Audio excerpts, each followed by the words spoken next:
IVM.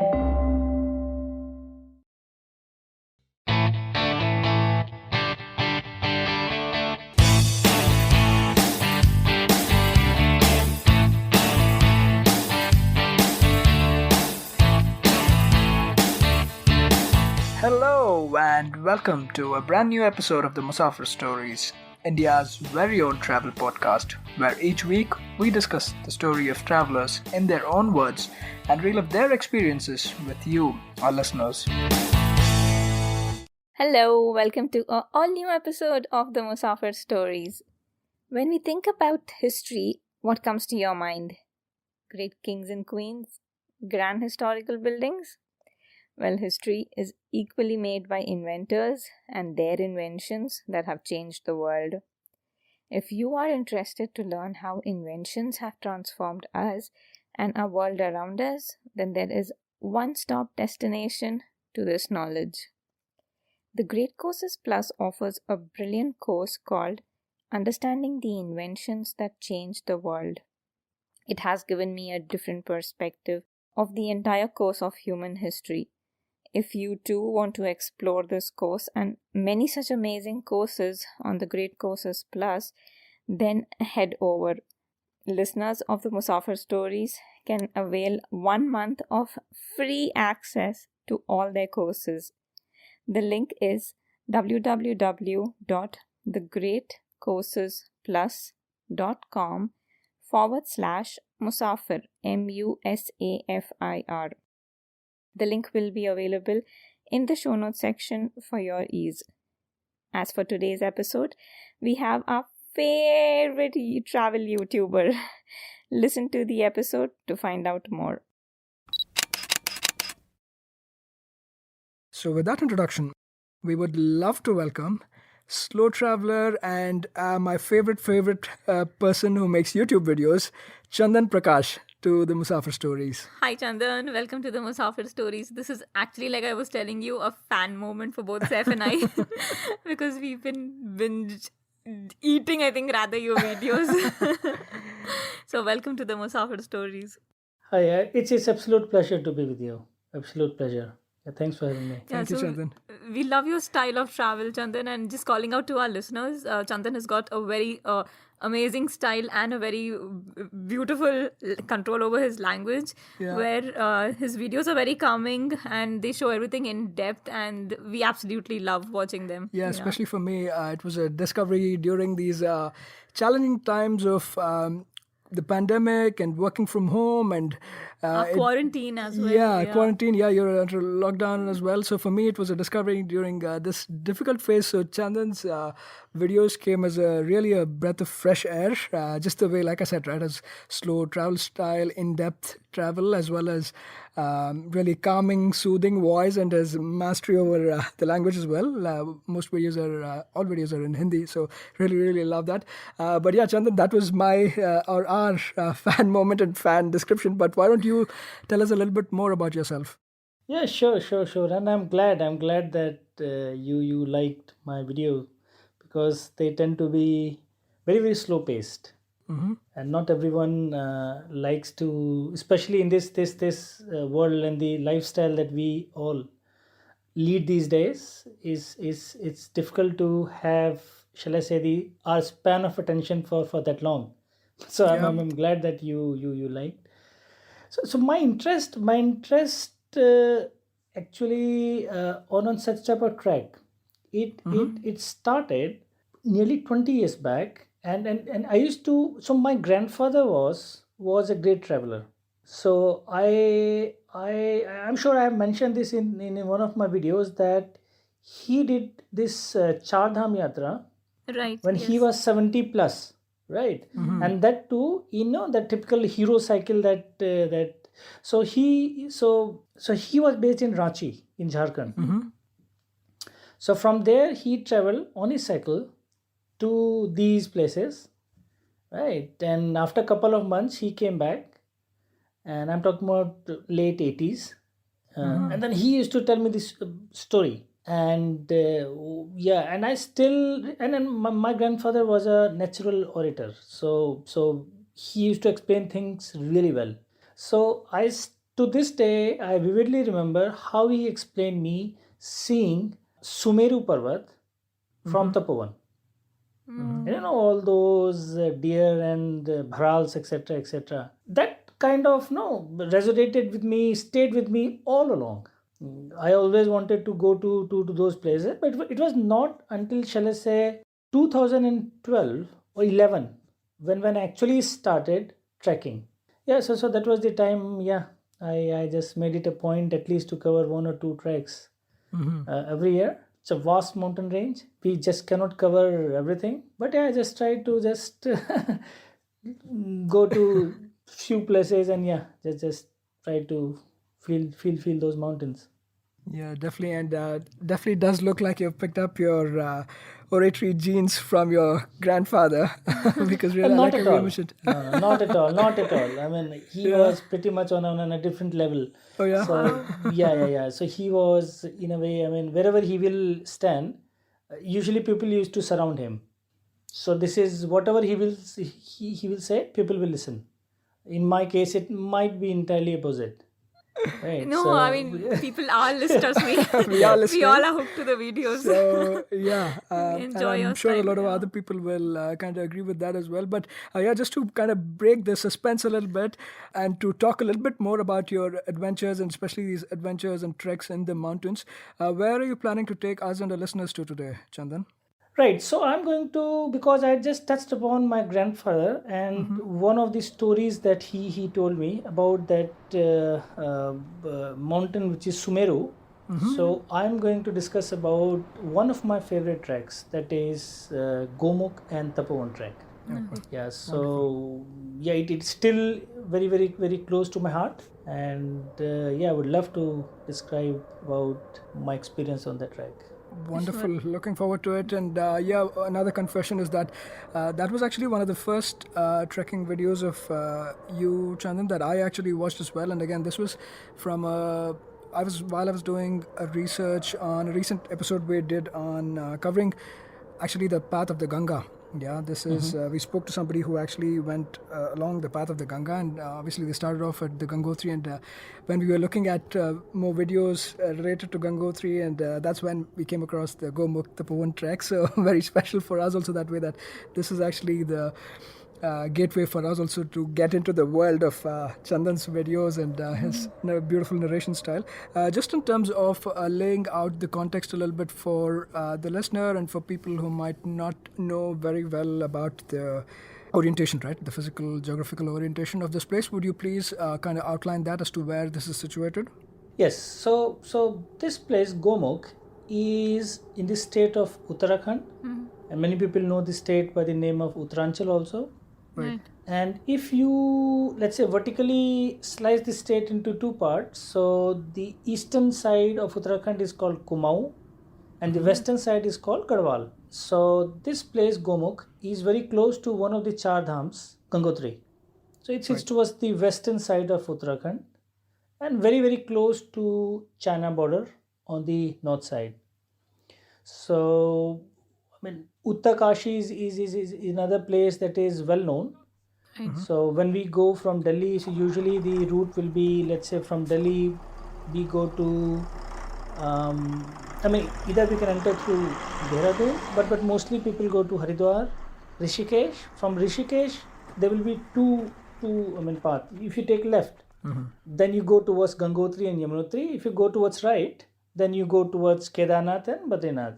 So you have to take left. You go to Chamba. From Chamba, then Uttakashi. Then there's a beautiful village on the way named Harshil, and after Harshil you reach Gangotri. So I mean, if roughly if someone drives or someone takes, let's say, this local jeep, they will charge you close to 600 rupees if somebody wants to go and take this local jeep. If they start, let's say, at around 6 a.m. in Rishikesh, then people should reach Gangotri around 7 p.m., 8 p.m. in the evening. Okay. Yeah, this is normally how long it takes. Right. And what about with respect to any permits? Are they required with respect to the trek or to reach Gangotri? No, so we don't need any permit to reach Gangotri. But beyond Gangotri, now that whole area is in a national park area. Right. So we need Yeah. to take a permit, and there's a restriction. So the government allows only 160 tourists Okay. per day, and this excludes porters. There are 2 or 3 places from where you can get this permit. The safest way is to get it from Uttakashi. Okay. And those who go through these travel companies, so they will get it for you.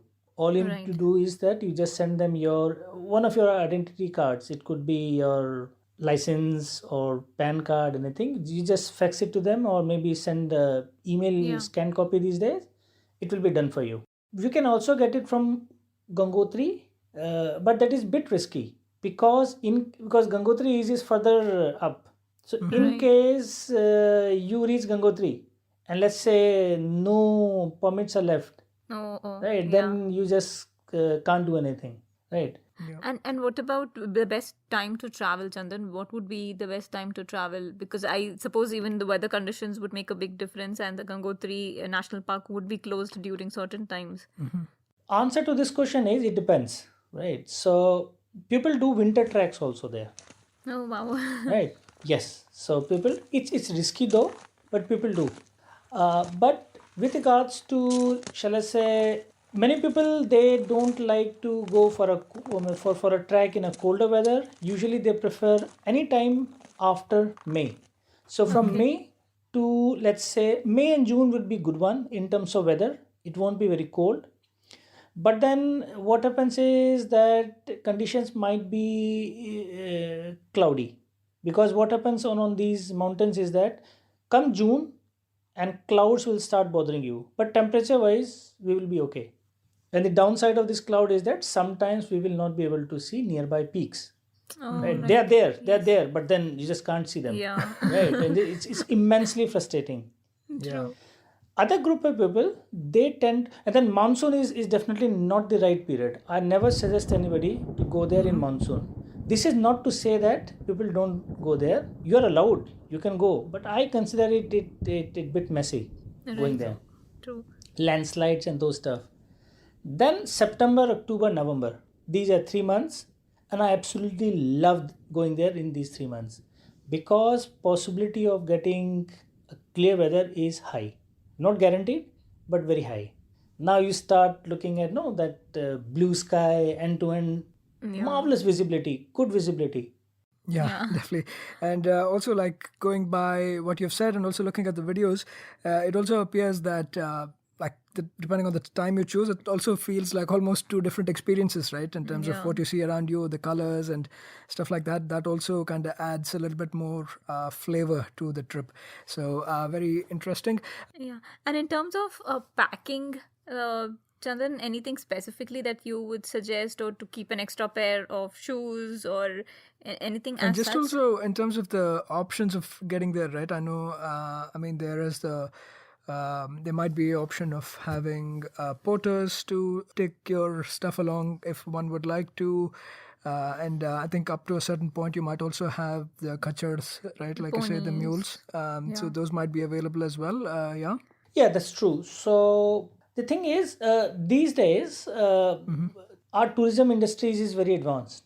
So you have got multiple options. There are loads of companies who can give you. I mean, they will take care of everything, right? So you just don't need to bring in anything additional. Second, so let's say for example, we can go to web and we can just search for, let's say, Gomukh track, right? And we could get loads of companies. Right. Second option is Uttarkashi has got many companies over there. So you reach there at the bus stand or taxi stand. You just tell them you're looking for a track, and they will take you to so many, shall I say, offices who all arrange such type of tracks. Okay. Third option is usually that I prefer to do, which is go for individual guide and porter. Now, in terms of cost, roughly a guide will cost you 1200 rupees a day, and a porter will cost you anywhere between 700 to 1000 rupees a day, depending upon how lucky you are and how many options you get. You have got 10, then you negotiate if you if you just get one. Because in my second trip, I was just not able to get anybody. Right. Okay, sounds good. Yeah, that definitely covers that off. And the other important thing also before setting off on treks, and especially high altitude treks like these, right? AMS, acute mountain sickness, that might be something to watch out for as well, Chandan. Any kind of feedback on that? Any suggestions? Yes, that is very very important point, Saif. Very very important point. So in 2012, when I attempted this Tapovan track, I wasn't careful enough. So when I reached Gangotri, I had all the symptoms of altitude sickness, which means I was, for no reason, I was getting headache. And this clearly happened purely because I reached I just overnight reached Gangotri from a 350 meters in Delhi to close to 3200 meters Gangotri. I started early morning around 3 o'clock from Delhi. Same late night I was in Gangotri. Oh my Now god. I should have listened to my body. I didn't prepare. Maybe I was ignorant. I took it lightly. I knew about it, but maybe I thought my body will take care. I moved ahead. Long story short, I had to retreat. And that was one of the best decisions I have taken in my life. Purely because so anybody wanting to go there, please make sure that you listen to your body. Yep. Do not try to gain height more than 500 600 meters a day. Yep. And moment you start getting headache for no apparent reason, just stay there. Or if it's just not helping, come down. Nothing is gonna work over there.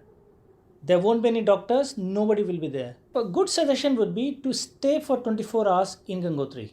Right. Even if someone is feeling great, stay there. Stay there for 24 hours, and it's a good place, right? So there's a Suryakund, there's a temple there. Roam around. It's a beautiful place.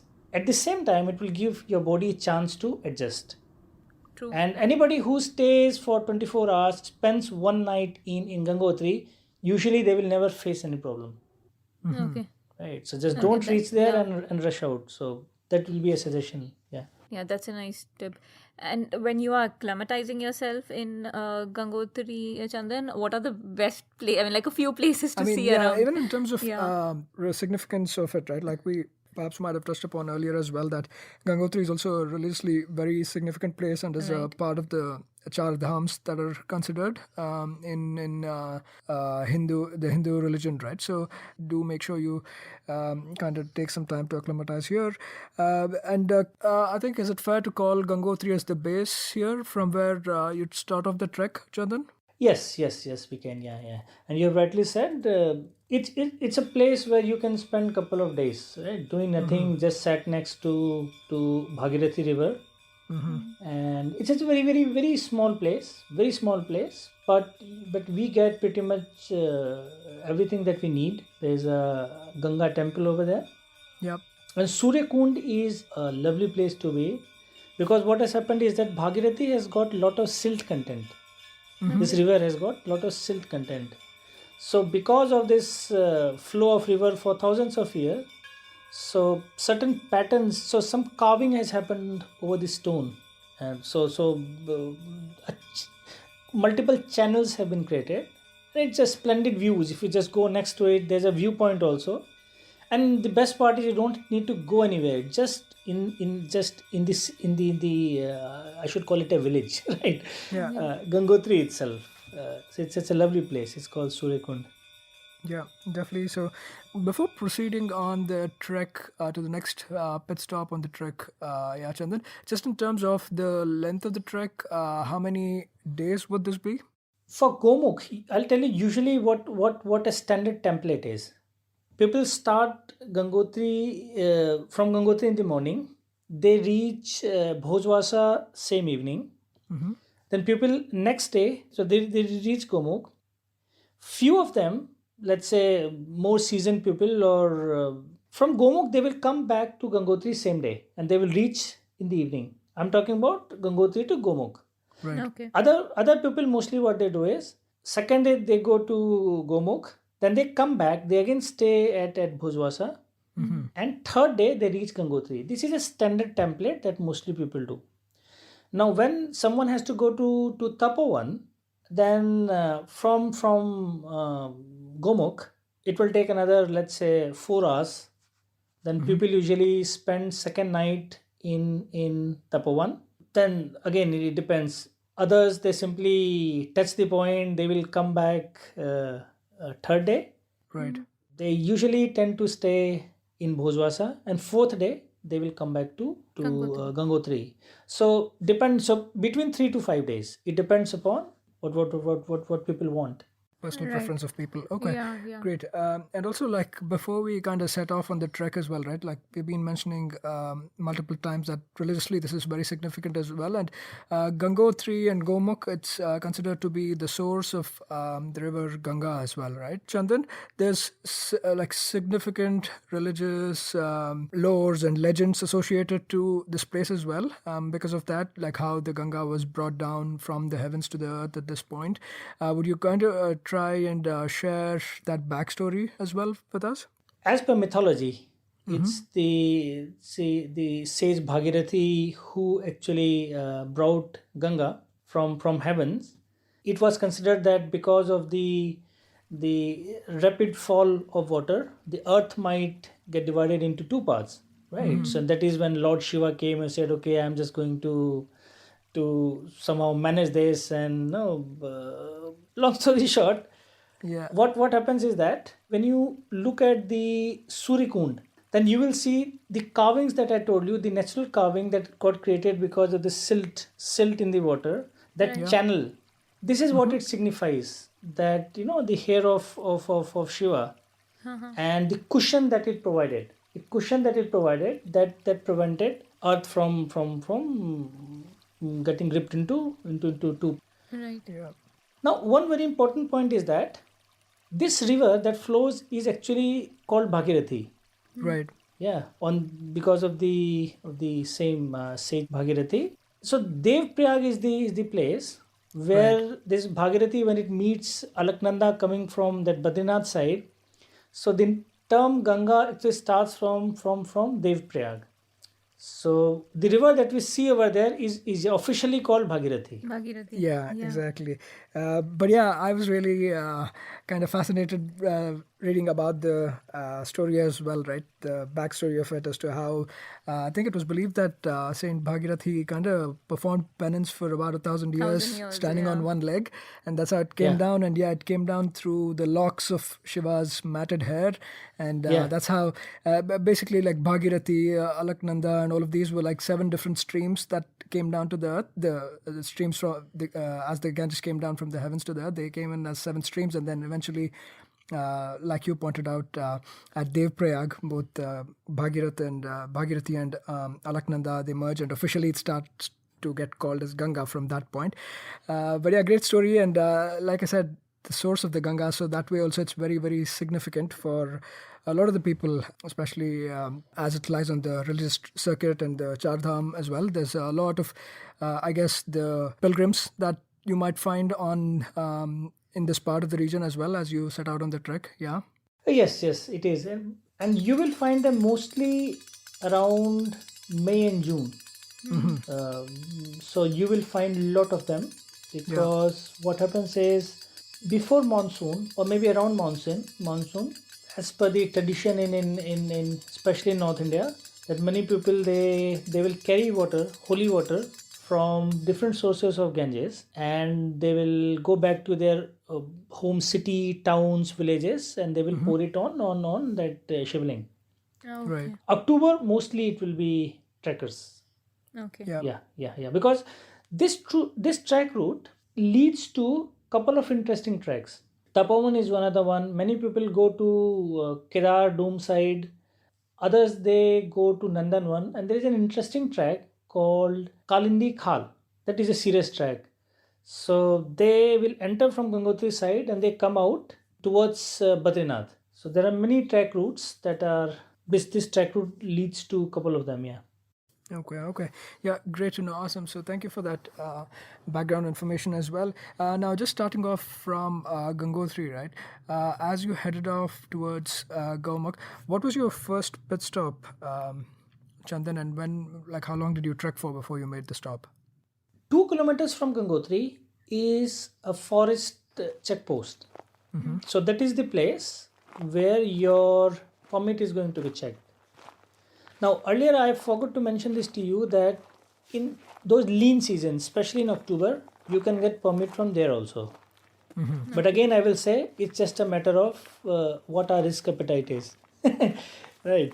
So we might get disappointed also. So that is checked. From there, there's a relatively easy walk to a place called Chirwasa. So there's a gradual ascent there. If someone, and I'm again talking about average trekker, right? Okay. So if people start at 8 o'clock, they tend to reach Chirwasa by 1 o'clock. So this is how many kilometers did you say this is, Chandan? Roughly 6 to 7 kilometers. Okay. Yeah. Mind you that route to some extent keeps on changing. Not a large extent because there are many river streams Right. on the way, and sometimes what happens is that because especially during monsoon, they tend to change course. Sometimes landslide also happens. Now that place is called Chirwasha purely because there are a lot of pine trees over there, cheer. Yeah. Oh, Yeah. okay. That's a good resting place. Earlier, when I did this trek in 2012, there wasn't anything, I mean, no restaurant, nothing, absolutely nothing over there. There was just a shed where we could have taken refuge in case there was a rain. Yeah, so it's a good place to spend half an hour or so. It's a rest point before we start, shall I say, bit more tricky terrain towards Bhojwasa. Because what happens is from Chirwasa now people start gaining height. Right. Plus landslide zone also starts coming up. So for many people they might start getting a bit concerned about the trek. But in general, reaching up to Bhojwasa should be okay. I won't expect anybody to just turn back saying, look, it's a tricky trek for me. So up to Bhojwasa, is almost guaranteed that almost everybody can make it. Maybe someone might take maybe 2 hours more than others. Okay. Cool. And just moving on from Chirbasa, right? So would the aim be to get to Bhojbasa at that same day and spend the night at Bhojbasa? Is that the plan, Chandan? Absolutely. So there's no other place to stay. So those who start from Gangotri, let's say on an average at 8 o'clock, we expect them to reach Bhojwasa by around 4 or 5 p.m. depending upon how mentally and physically fit that person is. But in worst people might take maybe 2 or 3 hours more. That should be okay. Okay. And what about the options to stay, Chandan, over here? Is it easy to get a bed, or do you have to book one beforehand, a tent or a bed? Primarily, there used to be 3 options. So two of them they are almost permanent. The third one is not guaranteed. So one is GMVN rest house. Okay. You can get them booked, or you can get the booking on the spot. But usually it is a risky affair. But again, if we are in October, we are pretty much guaranteed a space. In June, because I told you those Kavadiyas, sometimes you might not get a place. Second option is, and that is a really big option, is a Lal Baba Ashram. They have got many rooms. Some of them are big halls. Oh, wow. Okay. We are not going to get a quality accommodation there, Yeah. Sure. but we will get a space, something on To our sleep, head. yeah. Right. Yeah. And usually people who reach there, they are super tired, Yeah. extremely exhausted. All they need is a place Yeah. to try to sleep. And that is a very interesting point. Okay. Because that is where for the very first time the nature, this altitude will start, the impact of altitude will start kicking in. Now we are talking about 3900 meters. Okay. Gangotri was at 3200 meters. Many people now They will sleep for a couple of hours, and right middle of the night, they will start feeling breathless. Uh-oh. And this is a very, very common symptom. Nothing to be worried about, just that body is adjusting. Now 3,900 meter is a serious height. Yeah. And that's why next morning one should listen to his or her body. Okay. If someone is feeling, let's say, okay, then only they should continue further. Otherwise, stay there for one more day. And what about the food? These, I mean, Kasaif is giving me looks, but it is an important aspect because you need to fuel your body. I mean, the guest house and the ashram, they do offer food as well, Chandan? Yes. You get that. And there used to be a third option also. At least both the time I stayed in this third option only. And this is another tent. I don't remember the name of that small ashram. They used to have 3 tents, very clean tents, just by the river. They used to charge 300 rupees for night, and that would include a bed, dinner, and morning breakfast. Dinner will be the traditional Indian. It's a dinner. You will have rice. You will have chapatis. You will have vegetable, etc. Pretty much you will get the same. Yeah. Okay, that is nice to get it at that height with all those circumstances. Okay, that is a big blessing. Wow. For those who could potentially get impacted by altitude sickness, dinner time might give them first indication, because many people, even after this very, very tiring journey, you would expect them to eat, but you will absolutely lose your appetite, absolutely. Oh. And that is usually the first sign. Again, nothing to worry about, just that body is reacting to this change. And in more often than not, 90% of them will be okay next morning. But that night is usually not a smooth a good night's sleep for most people. So yeah, a couple of good indicators to consider and take care of. Yeah, Chandan, one important question which a lot of people overlook would be, I mean, not overlook or would not talk about, would be even with respect to the restrooms and all. So I do understand that with the guest house, you would have an option for a restroom, and maybe the ashrams also would have a restroom. But how about these tents? They all have got. Yeah. Okay, They all great. will have. Okay, Yeah. okay, so So I'm they just all will be, thinking. they all will be tent based only. Okay. But they all will have. Yeah. Okay, perfect. Okay, yeah, it's a valid concern, I guess. Yeah, dude, after like looking at Chandan's video, I am thinking of a trek someday, so I need to clear my doubts. Okay, sounds good. Now, cool. Thanks for calling out about the first pit stop of the day or the night, actually, at Bhuj Basa. And was the plan now to start off here early next day towards Gomukh, Chandan? Was that the plan? Yes, exactly. So from there, Gomukh is so. First of all, the location of Bhojwasa is stunning. Okay. So even though it's a valley with mountains on 2 sides, on the eastern side you will see absolutely superb Bhagirathi peaks, all 3 of them, Bhagirathi 1, 2, and 3, and you will get a splendid view of that peak. And at the base of it, from far distance, because Bhojwasa is I don't know, roughly 4 kilometers from Gomukh, but you can see the glacier, Gangotri glacier from there, and towards the back of it you can see this peak. And even on our way to Bhojwasa, on the right hand side, if weather is clear, one can see Shivling Peak. Now Shivling Peak is one of the, shall I say, most prominent peak in that area, because of the shape that it has got. So I could go and go to an extent of saying that if someone hasn't seen this peak, for whatever reason there, cloud cover, etc., then the person has actually missed something. Yeah, definitely. Yeah, it is the most prominent feature to us, right? So that 4 kilometer distance is being done at an altitude close to 4100 meters. It's not easy. Usually people take on an average 2 hours to reach Gomukh from there. So people usually start at 8 o'clock, half 8. In breakfast they will give you dalia, all of them.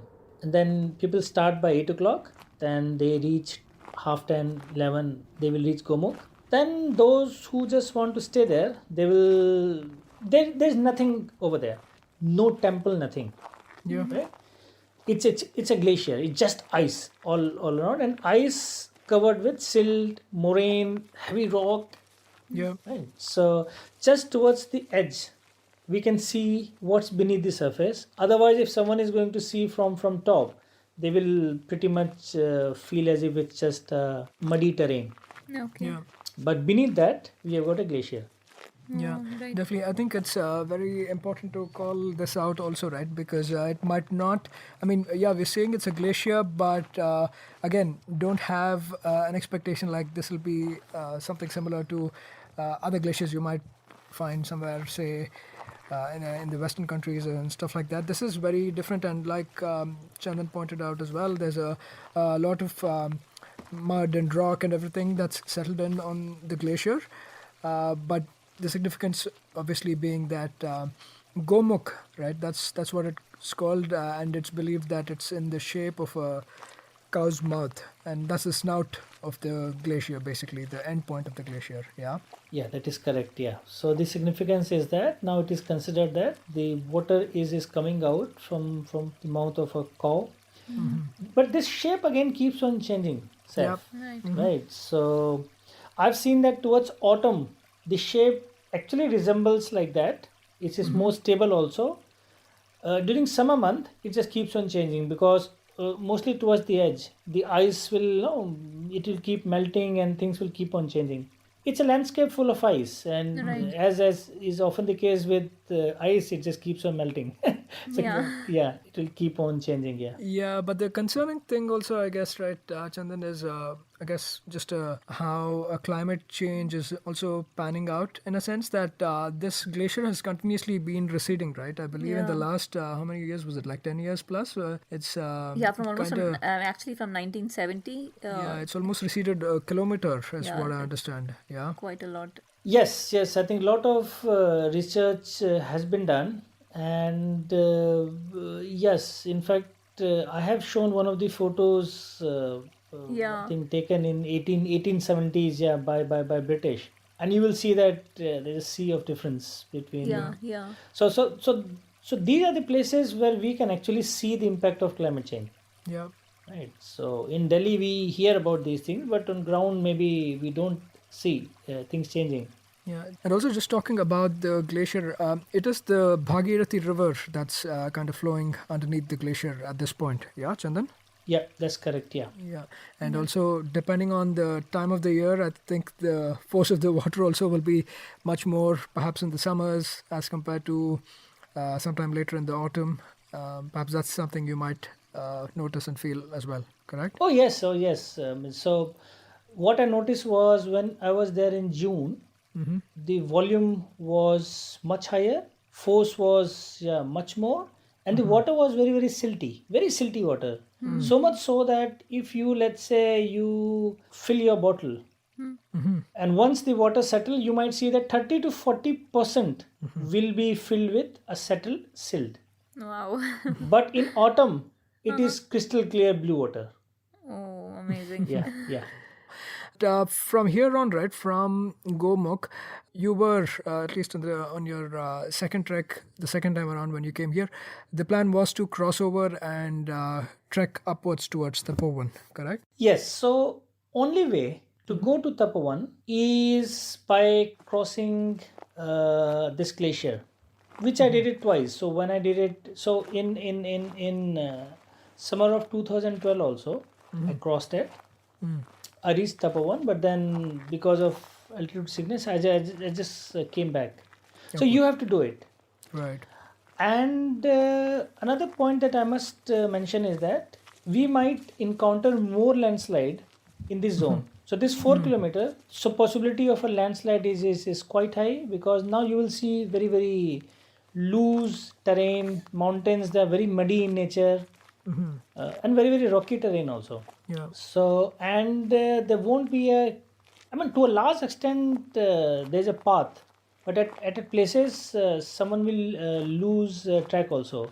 So normally we say that we do not need a guide for this trek. So that is 100% true until Bhojwasa, because this path is clearly marked. But between Bhojwasa and Gomukh, at certain points, it is always advisable for someone who is not seasoned to definitely come with a guide, because this is the value that they add.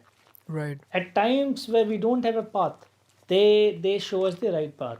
Okay. And now recently I've heard this route between Bhojwasa and Gomukh has got so many landslides that I think last year government has installed a temporary ropeway for people to cross the river from Bhojwasa to the other side of river and go to Gomukh. Yeah, because that is what even we came across. Some of our friends who even traveled, when they shared the pictures where we could see that was like there a was trolley. like a trolley where the Yeah. other side the people are pulling them across because of the changing terrain, of course. Yeah, so this was not there until 2016, and I understand this is again because of the very, very delicate, very, very fragile landscape.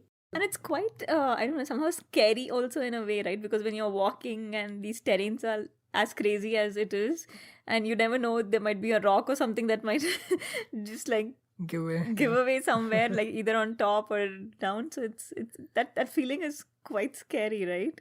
Yeah, but that's the whole beauty of it, right? Yeah, so, yeah. so stunning beauty with some sense of fear, Yeah, right. right? Yeah, Is the what adventure. makes these treks, yeah, very, very special. True, yeah. Indeed. And just kind of getting on from here as you cross the glacier, the Gangotri glacier. How long of a journey is it from here, Gomukh to Tapovan, did you say, Chandan? Yes. So, and this is no the real fun begins from here, because until this point we talk about going to Tapovan and crossing Gangotri glacier, etc. Many people who haven't seen this state of this glacier, they definitely stay there and then no give a second thought to it, because the state of glacier is such that it's very difficult to believe that it's not gonna fall or, or right, succumb whilst I'm crossing it. It's in a very, very bad shape. It's in a very, very bad shape, and we have to cross that. Now that distance will be roughly, let's say, half a kilometer or so, roughly, right? It usually takes 1.5 to 2 hours, Oh my god. sometimes even more, because now it's just no hopping on boulders, and we have to just keep going up and up and up, right? Right. And then multiple crevasses, Yeah. some of them massive. You could hear water flowing and you slip, right? Right. So we have to be very, very careful. Yeah. But more than physical, now that's a mental game. Your mind will start playing trick. It is crossing this glacier, because I have crossed many other glaciers. Gangotri is I found it more dangerous. It is more fragile, lot of crevasses, and yes, but we have to do it. But now that new ropeway is there, I'm pretty sure that we can go to Tapovan directly. Right. Right. Because now, why did we cross the glacier? We crossed it because we had to cross this river. Right. I mean, Yeah. like I said, it adds a little bit of that thrill factor of the trek as well. But yeah, for kind of the little bit of a faint-hearted, I mean, I wouldn't say the And it's not for trolley is faint-hearted, also, for sure. yeah, definitely not for the faint-hearted. Even the trolley But might not compared be. to trolley, I think trolley might be a million times easier. I mean, trolley, it's just a matter of few minutes and you are on the Yeah. other side, right? And what, in worst case, what could happen? You fall into river and you just, cold water, that's it, right? Glacier has got other complications factors, than, yeah. right? You just don't even want to think what could happen. So, but thankfully, I have searched multiple times and I don't recall a single incident where some fatality has happened Okay. crossing Gangotri Glacier. Right. So at least I'm not aware of. So that is that should be quite reassuring. So, Yeah. but yeah, we have to do it. And once we reach other side of the glacier, in fact, in the middle of it, So you can get a stunning view of Shivling again. Now you can see a bottom part of it also. And your guide will say, "Do you know what, sir? Now you have to climb that particular mount." Okay. And then your first section is, "You got to be kidding me! It's just not possible." And then your mind starts thinking, "Yeah, but if because there's no other way. I mean, I think we have to do it." Yeah. That is another scary part. So there is a ascent of, I think, at 70 degrees, Okay. and That's quite a bit. it's around roughly 150 to 200 meters. You have to go up.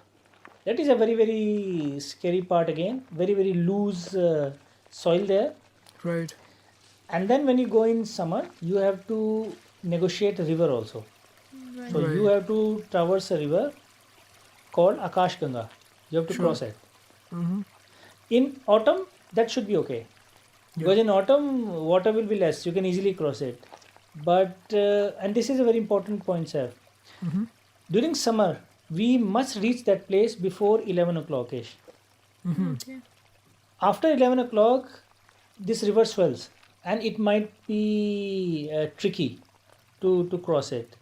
One of the very bad habits that we have got in India is that we usually are not we usually never go prepared. Nobody will have ropes. Nobody will have uh, any such gear that is safely going to help anybody cross such type of river. So whenever you have to do it, you have to pretty much do it by simply jumping or getting into the water. Mm-hmm.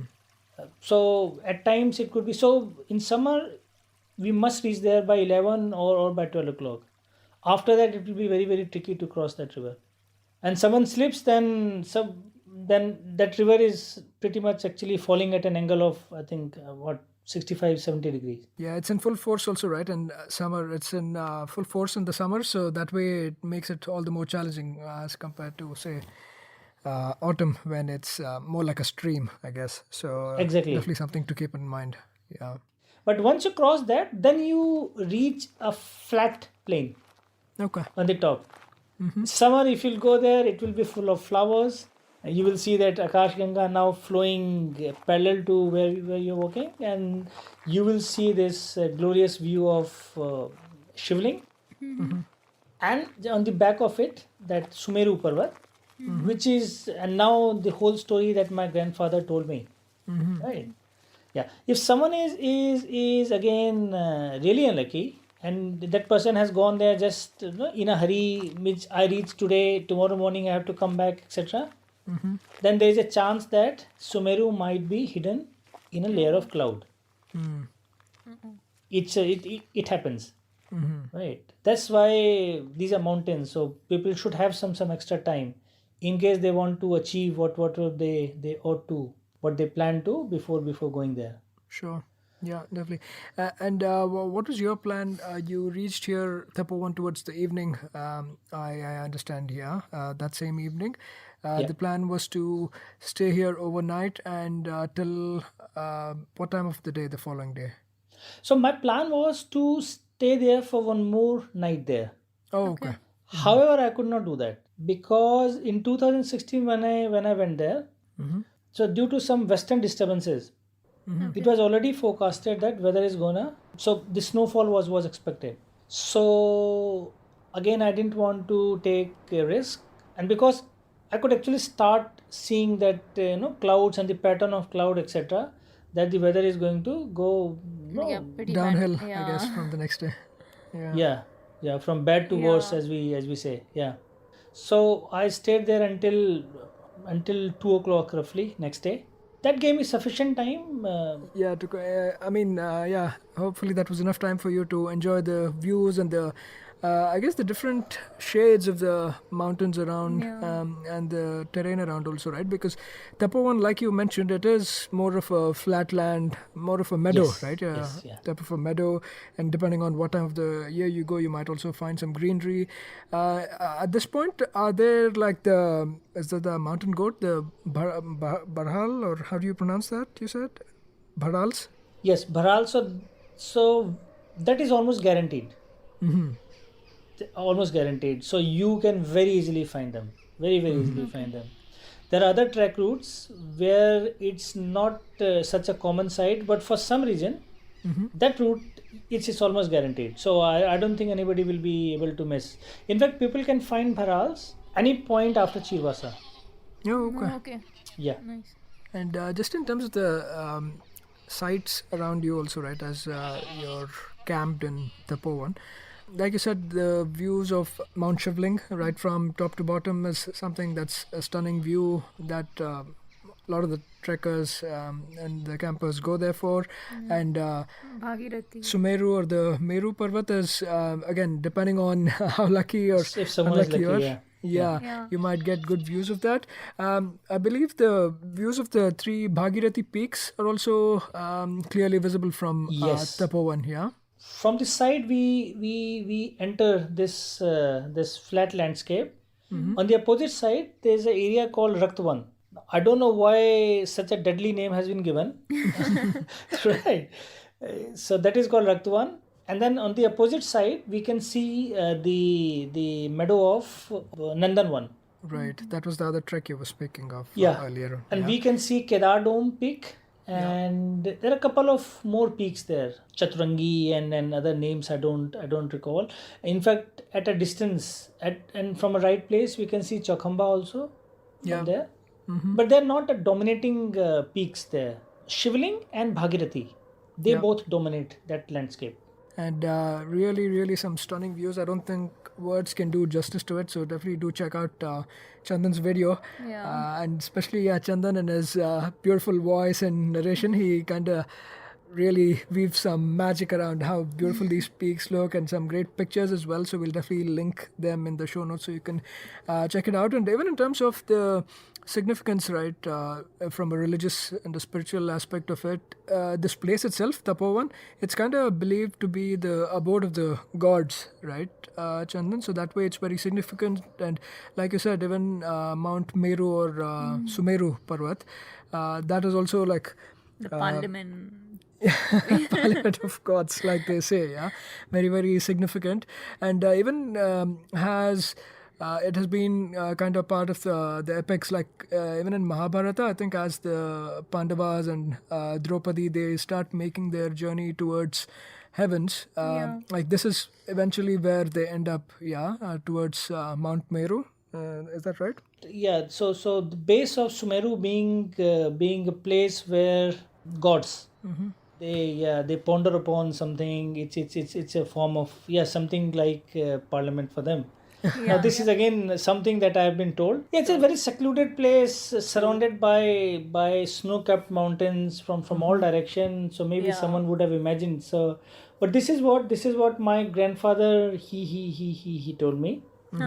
With regards to the Pandava story, so that was more towards the Satupan side. So that is towards Badrinath.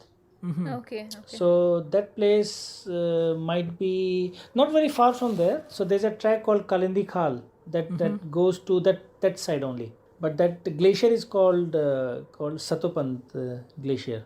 Yeah. Also a separate trek that you have covered off, and one can find a video on the Satopant glacier as well in Chandan's YouTube channel. But yeah, I like to your point, right? The place is very, very secluded, and especially the two peaks. I think even for photography enthusiasts, the Shivling as well as the Bhagirathi peaks, really some stunning views. And I especially like, I guess, on a clear day, especially when the winds are blowing, how the the peaks, right, from the snow-capped peaks, they kind of create the wind kind of creates that snow dust around them. That's, I think, really, really marvelous to just look at and appreciate. Yeah. Yep. And there are two places to stay there. Unless someone wants to come there with tour and travel company, because they come with their own set of tents. But there are two permanent structures there. And they both are Muni Babas. At least that was the case in 2016. One was Muni Baba 1, second one was Muni Baba 2. Now, I couldn't have asked them, are you 1 or 2? Because I don't know how they would have answered me, but maybe with fingers they would have said. But I presume that I stayed with Muni Baba 2. Okay. We get pretty much all basic amenities over there. But otherwise, it's a stunning place. It's a beautiful place. People should not go there for less than 2 days. So one should stay there at least 2 nights Okay. to feel the place, whether someone is religious or not. Right. Right? The landscape is beautiful. So whatever someone imagines about Himalayas, they will find everything at one. It is wide enough. It has got right amount of mountain peaks, all at a right distance. Right. So it has got all those check boxes. They get ticked there. Absolutely. And also, like, again, depending on how lucky you are and how, I guess, how kind the weather gods are to you. Really, really beautiful sights, right from a sunset to a sunrise to even the night skies, right? Each of them gives a really different, a different face and a different color of the mountain. Yes, it appears so beautiful in those different settings. So that way, definitely do try and spend time, like Chandan said. Don't try to rush. Don't try to just do like a touch and go just for the sake of it. Try to spend some time here and try to enjoy the glory of the mountains and the glory of the nature in its full bloom, like all through this the different settings, and try to soak in as much as possible. Now, as we kind of try to start wrapping this up, Chandan, any other important points or any other important experience that you'd like to call out during the trek? So staying there every second is a unique experience. So probably I can keep going on and on. So, but couple of points is that having a good shoe, that is very, very important. Yeah. So one should be very careful about. So one should not compromise on shoes. Okay. And usually that is always the case, that mindset is very important, right? I have more often than not, and that has happened to me also. People, they leave track in between, they retreat, not because their body has succumbed to this pressure. It's when their mind, no, it loses it accepts this defeat. But body will be okay. So you give body a rest for a day. Next morning you'll be okay. So it's always a constant battle between your mind telling you, what are you doing, why are you doing? Then the other part of mind will say, yeah, but it's the beauty. Yeah. So again, which part wins? Yeah. But the end and the final destination is going to be worth it. Definitely. Right. True. So we just cannot describe the feeling, how it feels for anybody to reach places like Nandanvan or Tapovan. And that feeling is going to stay with us whole life. Absolutely, Yeah, so- like they say, something's money can't buy, and the feeling, right, when you reach the summits like these and beautiful places like these, that's something worthwhile, and that's why make sure you're well prepared. You have a buffer day, and most importantly, you have the right mindset when you set out on journeys like this. Chandan, thank you so much for beautifully and patiently walking us through this wonderful trek with you. But it's been such a pleasure and such a fun moment for us, like we called out at the beginning as well, to be speaking with you and listening again about this entire experience to you in audio format. So thank you so much, Thank Chandan. you, Chandan. We enjoyed every bit of it. It was absolute pleasure talking to you guys, and yeah, talk to you all soon. Thank you, Chandan.